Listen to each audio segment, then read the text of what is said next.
Nagaan isiniif haa ta'u. Kam jirtu? Hundumtuu nagaadha. Istorii nagaa taatan. Ni nagaadha warratti harka keessan baasaa na agarsiisa. Isti galata fidaame Waaqayyoodhaaf. Nagaadha ani jechuun afaan ijoollee Waaqayyoorraa waan baratamaadha. Abidduma keessa dhaabatanii we are fine jedhu nuyi nagaadha. Loluma keessa dhaabatanii nagaadha. Dubartittii ishee reeffa mana keessee gaafa namoonni Waaqayyoo karaatti itti dhufanii hakkii nagaadha jettee dabarte yaadattu. Namoonni Waaqayyoodha haala isaan rakkisaa jiru haala keessa dhaabatanii ni ilaalani. Isa isaanii dhaabate Kiristoosin ilaalanii nagicha himaa deemu. Ani nagaadha jedha. Dabalaa jedha. Baga nagaa taatan. Kanaan dura addoo kanaa dhufee sin tajaajileera. Isaayyaas 41:8 ati sanyii Abrahaam sanyii fira kootiiti jedha. Nuti ijoollee abbaa tokkooti namootumaa biyya lafaa kanaatu xiinsammuun namaa gargar wal kutee bifa adda addaatiin karaa garaagaraan siyaasaan qabeenyaan zariidha waan adda addaatiin wal qoqqoodeen nuyi ijoollee abbaa tokkooti. Nuyi warra tokko warreetta mimeen agarsiisa. Baga gammaddaan har'a waan gaariitu jira. Waaqayyo haa ulfaatu. Namoonni miidiyaa garaagaraa nu hordoftan TV lattuu kan jedhu kan keenya.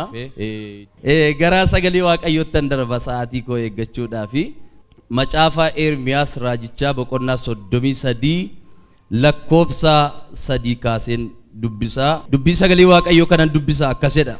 Inni na kadhadhu anis siif nan dhaga'a. Wanta guddaati qortee bira ga'uu hin dandeenye sittan hima.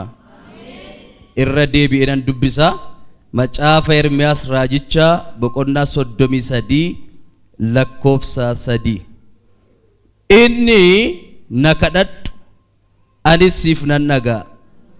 Wanta guddaati qortee bira ga'uu hin dandeenye sitti nan hima. Mee hin kadhanna akka Waaqayyo nutti dubbatuuf. Laphee keessanirraa harka bitaa kee wadhaatii isa mirgaa immoo gara Waaqayyootti ol qaba. Natti dubbadhu dubbii kee.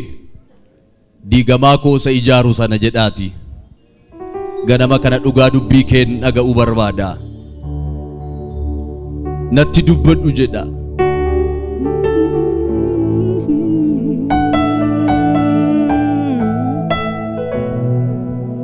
Hallelujah.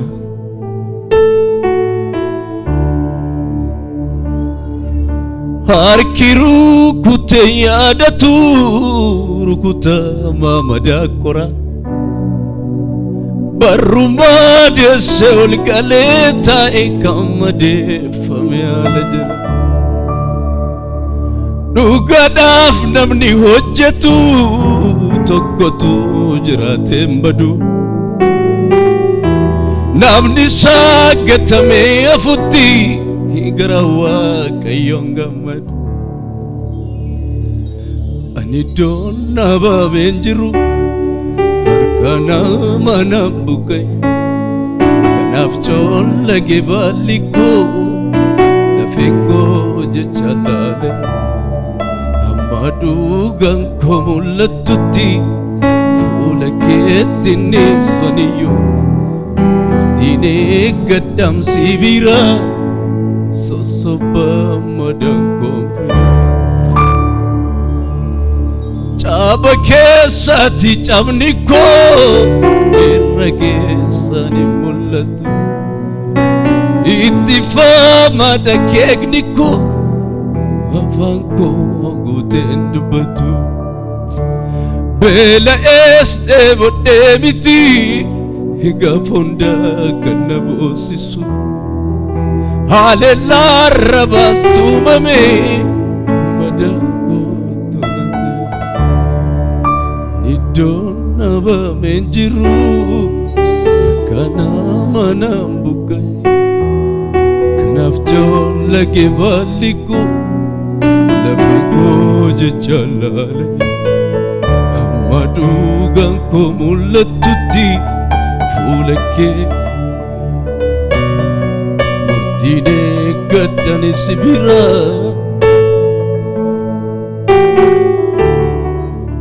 labajana makila borra bagasiana madira labadia rabajana makempara labagasena. Amen, amen, amen, amen, amen, amen.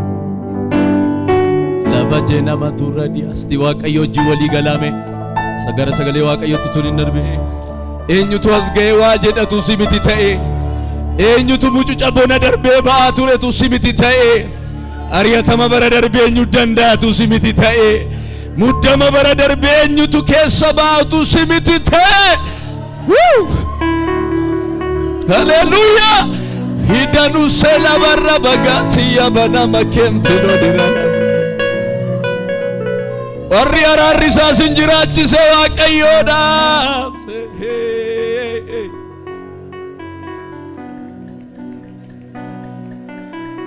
ilusena marra bagasi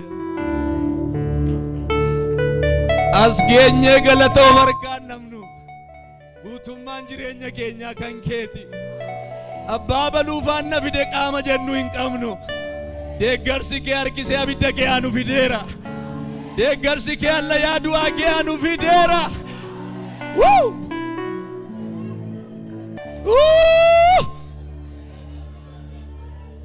Nandaga birra bajana maturra labadiana magasya araarri kee nu jiraachiseera gargaarsi kee nu jiraachiseera.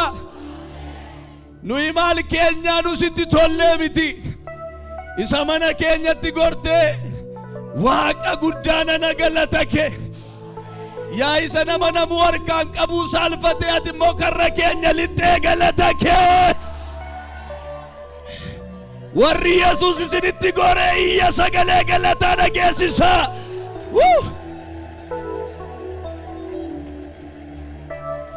Hallelujah. Galanni siif haa ta'u achi nurraan jenne si haa galatu karaa nurraan dabsannee si haa galatu fuula kee nutti jijjiirree si haa galatu. Haleluuyaa. Kadhannaa waan jedhu walii wajjin ilaalla. Kadhannaa namoonni mastaawashaa fi wangeela qabdamime mastaawashaa yookiis ajandaa wangeela warra oluma kaasame wangeela warri baattanis waaqayyo sinaa eebbisu ol kaasame oluma kaasaa xurutti oluma kaasaa irree namoota adda baasaan jira ammuma abbootii dhamane dargaggeessi fideen dhufne waaqayyo sinaa eebbisu bara baraan kun isin harkaan bu'in amma deebi'ee dhufa ilma namaatti isin harkattaaf dubbii jireenyaa gaafa nurkaa lafaan dha'ee kufne kanaafi wangeelli mana nu jiraachuu maqabaa of harkattis qabannee hidhannee deemuu qabna bakkee kana keessa wangeelli meeshaa waraanaa keenyaati. Waaqayyoof galannaa ta'u. Kadhannaa waan jedhu kana walii wajjin ilaalla. Kadhannaani waaqayyoo wajjin dudubbachuu haasaa waaqayyoo wajjiniiti. Kadhannaa jechuun waaqayyoo wajjin dudubbachuu yookiis waaqayyoo wajjin haasa'u. Lafa kadhataatti hariiroo waaqayyoof nama gidduutu gajjabaata. Lafa kamitti lafa kadhannaatti namaa fi waaqayyo gidduutti hariiroo cimaatu hundaa walitti dhufeenya cimaatu hundaa. Kadhannaan eenyuun walitti fidu eenyuun walitti fidan namaa fi waaqayyoon walitti fida. Waaqayyo kutaa kadhan amma dubbise kana keessatti Ermiyaasiin na kadhadhu jedhaan ture. Na kadhadhu ani immoo maaliin godha jedhe. Ani immoo nan dhaga'aa jedhe. Warra waaqayyoon kadhatan gurra eenyuyyuu miti gurra waaqayyootu isaan dhaggeeffata. Gurra waaqayyootu itti siqa. Na kadhadhu ani immoo sin dhaga'a. Waan ati qortee bira ga'uu hin dandeenye sitti maayidhe waaqayyo. Kuni yeroo waaqayyoon kadhannu gurri waaqayyoo nutti siqee waan nawleejiidhaan fidachuu hin dandeenye. Waan birriidhaan fiduu hin dandeenye. Waan namaan fiduu hin dandeenye qe'ee keenyatti argina jechuudha kara kadhannaa. Kadhannaan humna guddaa nuuf waaqayyoon walitti firoomsee biyya lafaa jalaa seexana jalaa nu ajjeesee foon jalaa nu ajjeese Yesuusiif bitamne Yesuusiif akka jiraannu humna nu taasisuudha kadhannaan. Macaafni qulqulluun Maatiyos boqonnaa 7 lakkoofsa 7 irratti yommuu dhandhe ilaal kadhadhaa isiniif kennamaa jedha. Barbaadaa hin argattu balbalas rukutaa isiniif banamaa jedha. Waan kadhannaa kanaa yeroo dubbatu macaafni baay'ee jireenyi namaa fi Waaqayyo gidduutti taateen ta'u firooma cimaa akka jabeessudha jechuudha. Phaawulos Roomee boqonnaa 12 lakkoofsa 12 irratti yommuu dubbatu abdii qabdanitti gammadaa jedhe. Rakkina obsaa jedhe. Waaqayyoon kadhachuutti immoo maal taa'e? Cimaa jedhe. Amma kiristiyaanni abdii qaba. Abdiin nuyi qabnu abdiin keenya Kiristoos. Kiristoosii abdii amanamaa akka ta'e immoo Ibroota 10 abdii nuuf kenne amanamaadha kutaan sun. Abdiin keenya abdiin kiristiyaanotaa amanamaa erga ta'e biyya lafaa kana keessatti akkuma abdii qabnu akkuma wanti gaariin dura keenya jira jennee amanannu abdannu rakkinnis akka jiru kaa inni Roomee boqonnaa 12 lakkoofsa 12 akkam jedhaa biyya lafaa kana keessatti akka qorumsi jiru achi keessaa hin hubanne. Wangeelli Yohaannis 16:33 rakkinni akka jiru dubbata. Haa ta'u garuu Phaawulos yommuu dubbatu abdii qabdanitti gammadaa rakkina obsaa Waaqayyoon kadhachuutti immoo cimaa. Yeroo abdiin jiraatu bukkeessaa rakkinni jira jechuudha gama kan biraa. Waaqayyo kakuu naa galeera Waaqayyo na abdachiiseera namni jedhu rakkinni bulee akka balbala isaa dhaabatu beekuu qaba jechuudha. Amma namoonni baay'een rakkina sana bira ga'aniitu afaan Waaqayyo yaada Waaqayyo isaaniif qabu sana dagatu. Rakkinni biyya lafaa keessa sila jirruuf hinuma jiraata. Rakkoon hinuma jiraata. Wanti wal xaxaan hinuma jiraata. Haa ta'u iyyuu malee rakkinni kun meeshaa nama jedhuun mo'ama. Dhaloonni nuti amma keessa jirru rakkina kana injifachuudhaa fi meeshaa inni mana isaa keessaa dhabe kadhannaadhaan silaa rakkina mo'anii abdii ofiitti deebi'u. Mana abdii keenyaatti kan ittiin deebinu rakkina injifachuudhaa fi kadhata nu barbaachisa. Kadhanni beezmentii kiristiyaanummaa keenyaati. Dhaloonni amma nuti keessa jirru garuu kadhata kana Waaqayyo wajjin haasa'uu kana akkamidha yoo jenne istimeeti goon. Dhaloonni kun waan kadhannaa jedhamu quba qabee baay'ee iddootti kennee kadhanni na barbaachisa dhaloota jedhu keessa jiru. Dur yeroo abbootii keenya ilaal bokkaayyoo caamee roobuu dide waa'ee raajiin maal jedhe ergamaan maal jedhe utuu hin ta'in Waaqayyo maal jedheedhaan waldaa guutuun jilbeenfatee Waaqayyo gaafa jedhu abeet saba koo abeet galgala roobaaf akkattiin beekaa kadhannaan Waaqayyo wajjin dudubbatanii furmaata fichisiifachuudha. Kadhannaan Waaqayyo wajjin haasa'anii lafa mudaa lafa rakkoo fi furmaatatti argachuudha. Har'a jenereeshiniin kun maaf qurxame? Jenereeshiniin kun maaliif nu jalaa miidhame? Maaliif utuu waldaan baay'ee utuu jiru waaqeffannaa baay'een jiru afaan raajota hedduu akkasiin jedha Waaqayyo namaan jedhan baay'ataniitu jiranii maaf rakkoon didee heddate? Waan guddaa tokkotu manaa gadi ba'e namaaf Waaqayyotu walii wajjin haasa'an jiran. Tami nama isin bukkeetimme harkaan qabaati atiidha Waaqayyo wajjin haasa'aa jirtaa oodhaani moo'inna abdeedhaani. Namoonni baay'een bir jennaan qursii isaanii nyaatanii jennaan sa'atii hojii natti guyyeedhanii sa'atii hojii isaanii baay'ee iddootti kenna. Staafiidhaan akkasumatti halaafii koo natti dheekkamamma jedhan Waaqayyoon ol hin dhaggeeffatan. Namoonni baay'een hamma qabeenya isaanii tiksachuudhaaf yeroo kennan hamma waan lafa kanaa iddootti kennan Waaqayyo wajjin haasa'utti iddoon kennan. Rakkoo guddaan dhaloota nuti amma keessa jirru mudate maa inni haasaa Waaqayyoo wajjin addaan kute. Waliin dubbii Waaqayyoo wajjin addaan kute. Maqaaf waldaa keessa jira malee Waaqa keessa hin jiru. Kadhannaan sila Waaqayyoo wajjin dubbatanii gurra isaa ofitti dhiyeessuudha. Waaqayyoo wajjin haasa'anii dhageettii isaa ofitti butachuudha.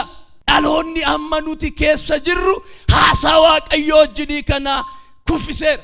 Kadhanni jira taanaan qeen namaa hin danda'amu.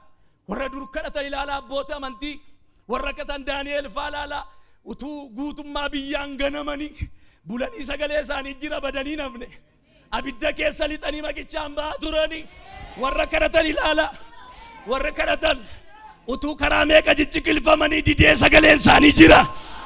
kadhannaan silaa badiisa nama baraara kadhannaan silaa du'a nama baraara kadhannaan silaa xobbeetti cituu nama baraara kadhannaan silaa yoo wagana dhabanis namaaf falma kadhannaan silaa yoo namaa dhaabatu dhabanis qofaasaa lolaadha. waaqayyo humna kadhataa isiniif adeebisu. Daani'eel Faatifosoon qabani guyyaatti agrimentii waaqayyo wajjin qabu guyyaatti si'a 3 isa kadhatu san hinnis tamoonni istuun namaan niisisnekko dhaloonni kun waaqayyoon innis tamootu ittiin hin jedhamin ofii niise qaamni itti ba'ee hinnaaf damoon naafdu ittiin jedhu tu'achi as hin bahin dura ofii du'e kuttaa nama isin bukkee gatiittii keessa dhaati waaqayyotti gargar hin bahin jedhaani. baay'een waaqayyo wajjin haasa'uu kuteera addaan sarara sana ciree fixeera namni dhaloonni baay'een yeroo waaqayyo na kadhadhutti hin jedhu raaj waaqayyo waan saawwa akkas naan jedhe naa kadhadha daayiverti godhu nama kan biraatti nama kan waaqayyo garuu eenyuun barbaada si wajjin haasa'uu barbaada tu waaqayyo isaa wajjin dubbachuu barbaadu dhaloota didee karaa namaa waaqayyoon arguu barbaadu taani waaqayyo karaa koo yoo isin jajjabeesse malee karaa koo isinii wajjin haasa'u raajonni hin barbaachisu nu barbaachisu garuu ittiin jajjabaanna malee ittiin Kiristoosiin argina miti Kiristoosiin kan arginu manatti isaa wajjin haasofne haala kan mijeeffatu nuyi Kiristoosiin arguudhaaf waaqayyo ulfina bade mul'ata bade karoora bade jireenya bade manatti nuuf adeebisu. warri waaqa wajjin haasaa qabani utuma haalli gattaa ittiin jedhu jiruuti bor akkasin taa'edu kaajina sula barradia kota harka keessan naa kenna utuu haalli meeqa gadi si darbatu humna didee Kiristoos biratti si hambisu si kenneera. haleluuyaa.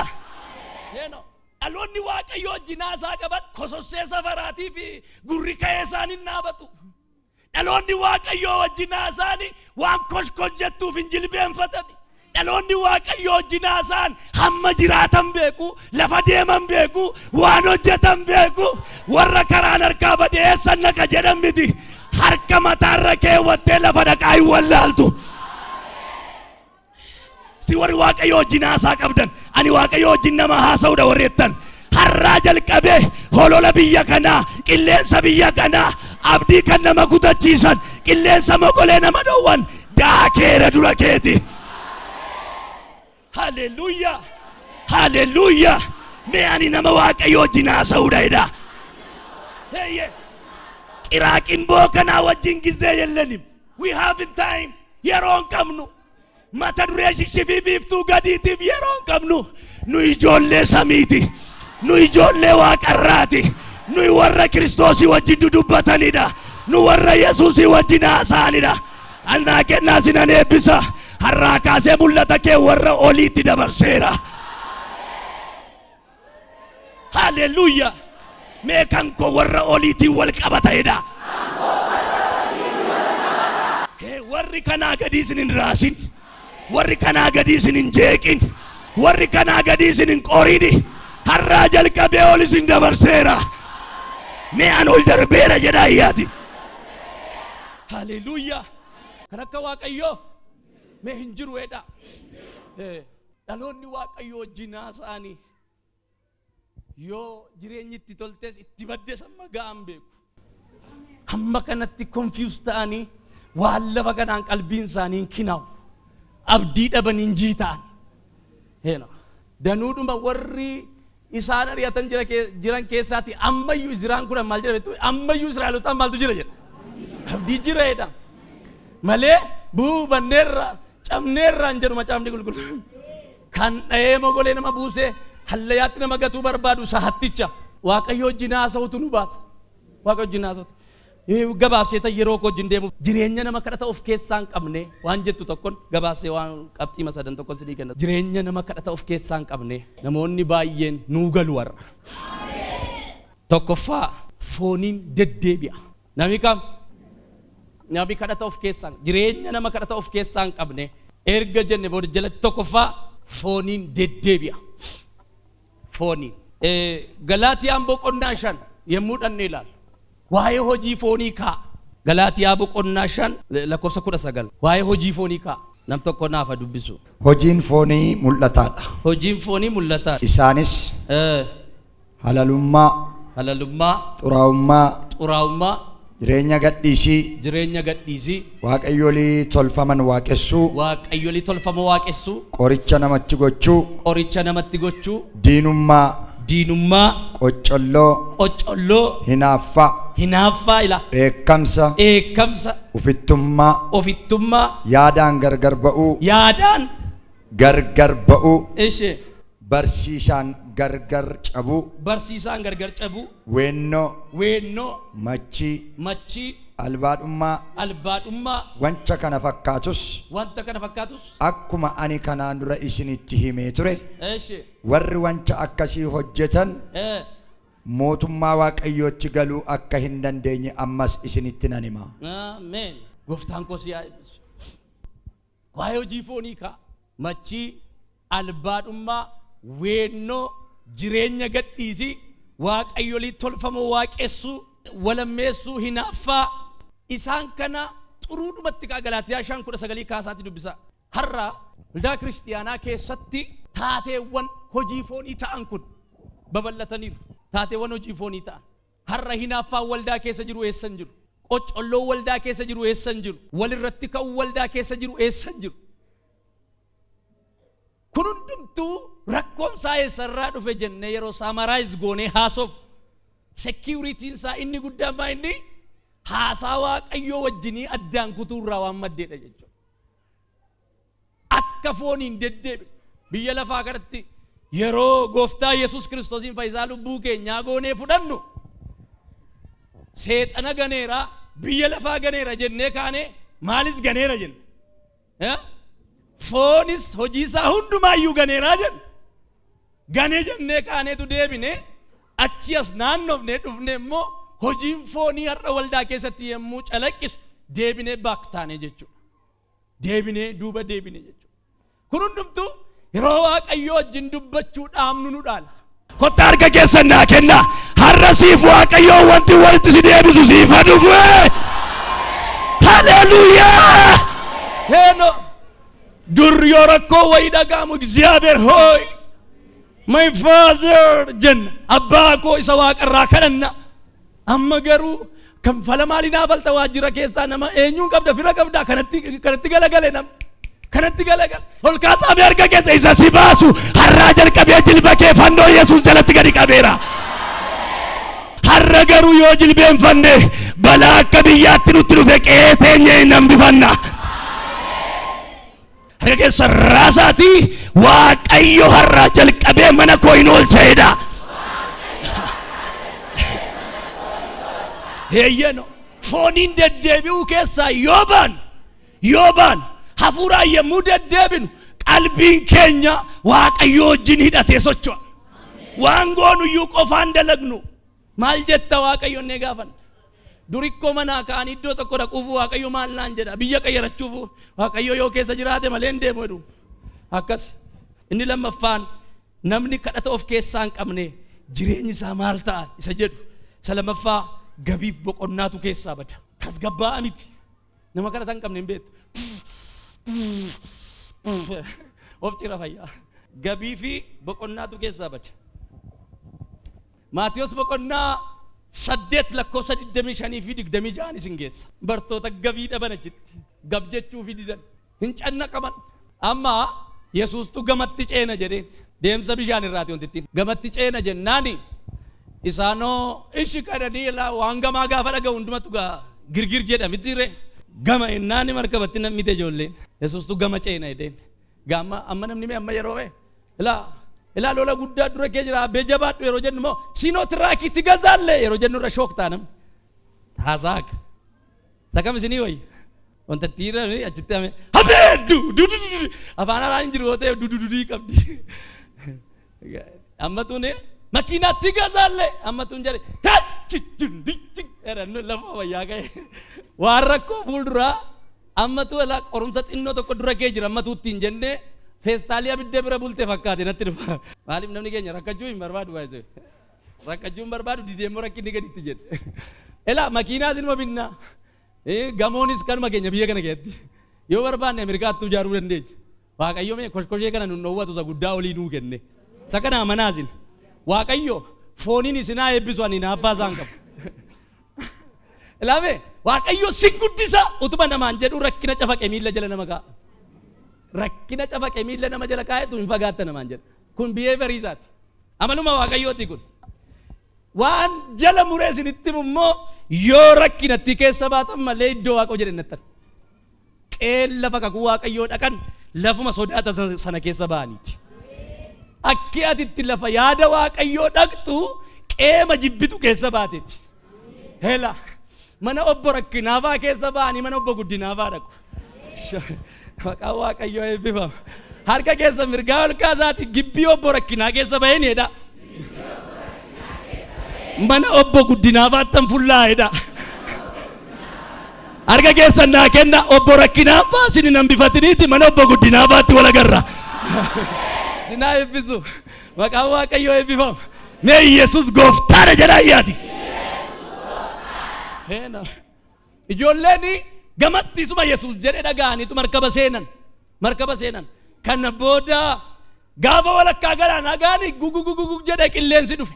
Gaafa qilleensi dhufu sana booda hin cannaqaman. Maali? Yesuus immoo rafe markabicha keessa. Inni hin rafe.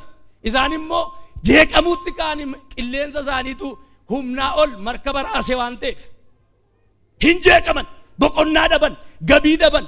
Dhaqanii Yesuusin dammaqsaniitu maalii barsiisa dhumuuf jedhan. Silammoo Yesuus maal jedhee yaabsise? Hin ceenade malee walakkaatti dhumtu jedhe. Waaqayyoo hin ceetasiin jedhe taanaan qe'atoof shakkitetti hin dhumu seenaan kee. Waaqayyo sin jiraachisa jedhe taanaani ajjeesaa yoo baay'ate inuma jiraatta. Waaqayyo inuma na jiraachisa jedha. Yeeyyeeno bartoonni hin jeeqaman. Silaayyuumee markaba Yesuus keessa rafe keessa maaltu isaan raase rafanii dubbedhanii rafanii gabbadaniyyuu utuu amma markabimee innoo amma nyaatamuu ga'uttedha malee gaduu hin nyaatamne ammatu markabii cirrachaan rukutamte ta'ee hin nyaatamu moo hin ce'u maa jettan maaltu isaan raasere hal tokko qilleensa Yesuus keessa cal jedhaa isinis hin dubbatina hayyaa gubboo kennuufis hin fiigina hayyaa laga meeqas hin dhaabatina na abbaa margitan jalas hin deemina mee ol kaasaa mee'ar. Wanti Yesuusin fannoo irra turse maara miti jaalala koof jaalala keeti siin immoo gadi qabee miilla isaa jalatti si waqareera. Heeno Yesuusii wajjin mari'achaa gaafa deemnu it is nothing waayyuu miti qilleensi ka'u Yesuusii wajjin haasaa deemne taanaan waashaalaa hiduu jenna kachi geenye maalan godhaa jenna maaliif garassaa isa moo'itu dhaabata waan ta'eef. Kanaaf haalota keessan garasitti Yesuusiin abdattu taanaani qilleensi waa meeqa sin haasofsiisu hin jiru. I know him. Isan beekam. Umurii koo keessatti namatti fayyadamee nagarree Kiristoositti fayyadamee garuu halla yaaduu haa ka'eera. Gabii boqonnaa dhabanii bartoonni. Kana booda gaafa dammaqsanii ka'eetu Yesuus. Maaliif immoo amantii irrattanii jedheen. Maaliif gabbuutanii jedheen. Maaliif iddoo dhaabaddan isin. Anoo hin ceenan jedhe maaltu sin raasee jedheen. Erga qilleensatti gab godheefi. Kana booda gabii guddaan ta'e karaatti buufan. Hayyaama nama jeeqanamii tokko tokko. Qilleensa darbuu jiru, yeroo darbuu jiru, hiyyuma darbuu jiru, rakkina darbuu jiru fayyaa muka meeqatti bu'ee nu jeeqanami baay'ee. Namicha tokkotu waldaa keenya dhufeetu kintaarotiin nukusadhaa, maaliin nukusadhaa, coggaarraan nukusadhaa, giffiitiin nukusadhaa naan jedha. Na achii booda mana qoricha namatti gootu tokko mana dubartii gurraattii wayii tokko maa jirattan hin jedheen. Mucaa koo rakkaddeen deemee. Laalala. Yoo rakkattanis harka waaqayyoo eegdanii dadhabdanii akka waan inni hin gooneetti naannoftanii balbala biraan dhaabatina. Namni waaqayyoo jinaasa'u ciniinnatee bula waan hundumaa. Yooma waraanameyyuu isuma qanxootamee nan qirqidameedha yaa bifata. Qanxooxaaf qirqiddaa wal adda beettu minire. Qanxooxaa moo qirqiddaatirra nama dhukkubsa. Qirqiddaan maal nama gooti? Nama qanxooxaanoo. Namni waaqayyoo jinaasa'u isuma qanxootamee nan qirqidamee jedhaga. Malee dhaabbeena qanxootte jarriin jedhu. Kanaaf isa rakkina sukkummatu ta'e malee isa rakkina keessa ga'ee tana caanna sangaa qambarri hin qabdeen ta'ina waaqayyo hunda keenya nu haa gargaaru. Gabiin hin jiru har'a tajaajilaa biras amantoota biras gabii boqonnaa yaabbateera. Merka keessan ol kaasa Waaqayyo gabii boqonnaa nuuf haa kennu. Isa dhumaa kana dubbadheen gara goolabuutti hin darbaa. Namni kadhata of keessaa hin qabne maal ta'a kan jedhu sadaffaa ija fuuraasaatu jaamaa ta'a. Jaamaa ta'a. Akkuma nama isiniin jedhee fuulduratti abdiin qaba jedheen odeeffatu waan fuulduraa in eeggatu waanuma keessa jiruun of raaseetu waan borii isaa danda'e ilaala. Gurbattii ijji ishee hojjechuu dide tokko lammaffaa Moototaa boqonnaa 6 lakkoofsa 15 irraa kaasnee gaafa ilaala. Naa'oo Eelsaa tokko ilaalla. Naa'oo Eelsaan ijji isaa banamaadha. Loltoota warra Sooriyaatu naannoo Eelsaa kabbabanii qabatanii jiru. Naa'oonsaa gaafa gadi ba'u loltoota Sooriyaa arge. Gaafa loltoota Sooriyaa arge jedhu mataa qabatee ol deebi'ee gooftaa koo dhumne jedhe. Kana booda maa inni jedhe Eelsaan loltoonni Sooriyaa naannaanii nu marsanii jiru dhumuu fida nuti. Kana booda gaafa inni akkas jedhu Eelsaan ijji banamaadha waan ta'eef dhiisi lakkoofsa 16 irratti inni nu wajjin hin jiru. Isa isaanii wajjin jirurra ilaala nama ijji isaa bana. Inni sun jaamaadha waayyuun argu.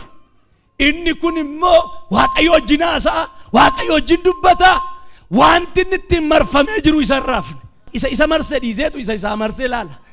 Namni Waaqayyo wajjin haasa'u waan keessa dhaabatu dhiiseetu waan isaa dhaabatu arga garasitti. Kana booda Eelsaanii isa nu wajjin jirutu caalaa jedheen. Isa nu wajjin jirutu caalaa. Mucaan gaafa dhaabatee ilaalu Waaqayyoon kadhatee fi Eelsaan ija mucaa kanaa naa bani, ija Naa'oo koo naa bani gaafa ittiin jedhu ijji Naa'oo isaatii hin baname. Gaafa ijji Naa'oo isaatii banamu dhugumayyuu warra kan keenyaatu caalaa jedhe. Laamee jara keenya Waaqayyo wajjin haasa'uu dadhabuun jaamummaa hafuuraa namatti fida. Waaqayyo wajjin haasa'uu dhiisuun akka hin argine nama godha. Akka bakka waanuma abdii kutannaatti baay'atuun akka jiraannu nu taasisa. Maaltu Waaqayyo wajjin haasa'uu dadhabuun keenya, kadhachuu dadhabuun keenya waanuma xixiqqoodhaan ija fooniitiin arginee jeeqabna. Dandeenyee garasitti mo'icha jiru hin dubbifnu. Garasitti ulfina jiru hin dubbifnu. Waaqayyo humna ittiin fageessinee waa ilaallu ija keenya irra nuuf haa kaa'u. Namoonni baay'een fageessanii of argaa hin jiran. Namoonni baay'een umurii waggaa 25 waggaa 36 dhaabatanii akka nama waggaa 90 taasa'u. Banneerraa dhumneerraa maaliif fageessanii egeree isaanii hin argan. Hamma jiraatan hamma Waaqayyo isaan jiraachisu abdii irraan qaban dhaabatanii qilleensaan of kineessu waan jiraatan baay'isaniitu fuuldura isaanii dhaloota gabaabsan irra geenye jirra. Har'a ija hafuuraa keessantu banamaa fageessitanii argitu.